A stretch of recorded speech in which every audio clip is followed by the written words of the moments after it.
யார் யார் என்னென்ன பண்ணீங்களோ நீங்களா உண்மையை ஒத்துக்கிட்டு சரி பண்றீங்க.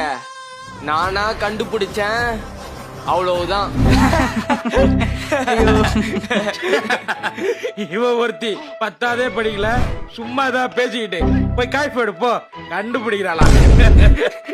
உனக்கு குக்கர் வீட்டுல எத்தனை வச்சு தெரியாது, இதுல பேச்ச பாரு. பருப்பு கீழே சிந்தி இருக்கு. அப்போ பருப்பு டப்பால இந்த காசை யாரோ எடுத்திருக்காங்க. கிச்சன் ஸ்லாபோட ஹைட் 7 அடி, அதாவது 210 சென்டிமீட்டர். சுபுவோட ஹைட் 6 அடி, அவங்க அப்பாவோட ஹைட் 5 அடி, வெற்றியோட ஹைட் 5 அடி. கிச்சன்ல எப்பவுமே இல்லாத ஸ்டூல் இன்னைக்கு இங்க இருக்கு. சுபுவா இருந்தா ஸ்டூல் தேவையில்ல, அவங்க அப்பாவா இருந்தா இந்த காசே தேவையில்ல. அப்போ இங்க இருந்த காசை எடுத்தது வெற்றி.